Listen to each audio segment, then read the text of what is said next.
বিবেকের চেয়ে লোভ যখন বড় করে দেখা দেবে, পতন তখন শুরু।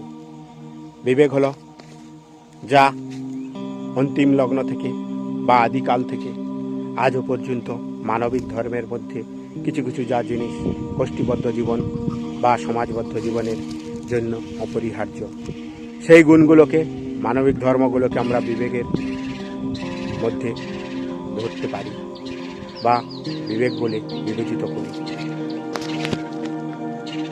পাশের বাড়ি আগুন লেগেছে আর তুমি বসে বসে হাসছো, ওর লেগেছে আমি যাব কেন? এটা তো মানুষের মানবিক ধর্ম নয়। পাশের বাড়ি একটা ছেলে জলে পড়ে গেছে, বাচ্চা, সে মৃতপ্রায়। আগে তোমার কর্তব্য হবে মানবিক ধর্ম হিসাবে তাকে উদ্ধার করা। আগে তোমার কর্তব্য হবে মানবিক ধর্মের ঊর্ধ্বে উঠে গিয়ে কারোর ঘরে আগুন লেগেছে সেটাকে তুমি জল দিয়ে নেভানো। এটা হলো মানবিক ধর্ম।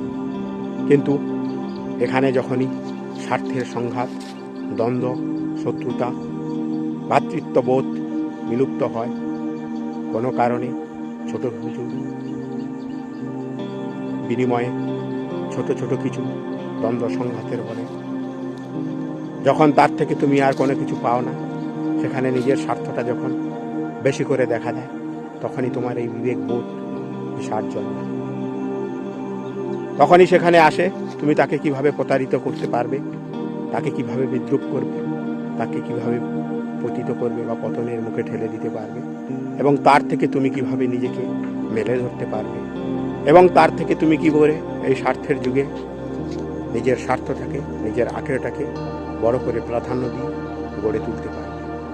ছোট্ট কিছু দ্বন্দ্ব বা সংঘাত, ছোট্ট কিছু চাওয়া বা পাওয়ার ভিত্তিতে যে মানবিক ধর্ম, তুমি সেটাকে বিসর্জন দিয়েছ।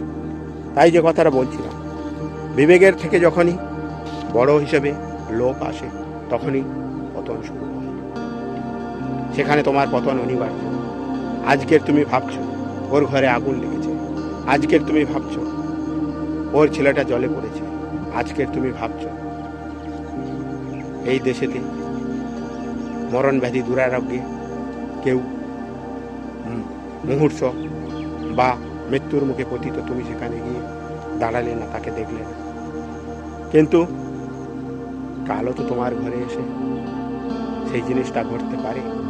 তাহলে এই বিবেক যখনই তুমি ছুঁড়ে ফেলবে, দূরে করে দেবে, নিজের বিবেকের বিনিময়ে যখনই সব কিছু পেতে চেষ্টা করবে, তখনই পতন শুরু।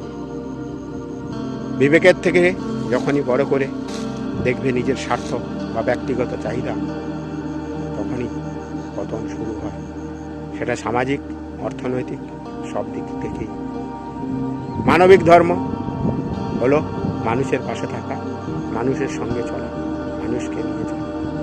ব্যক্তিগত স্বার্থকে ছোট করে মানবিক ধর্ম বা বিবেক বুদ্ধিকে বড় করে তুলে ধরে।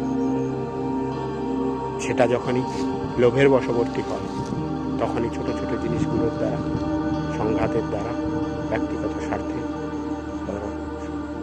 সেটাকে আরও ত্বরান্বিত করে, বাড়িয়ে তোলে লোভ, তখনই শুরু হয় পতন। এটা সামাজিক, অর্থনৈতিক বা পারিবারিক বা ব্যক্তিগত জীবনের ক্ষেত্রেও একই। বিবেক যখনই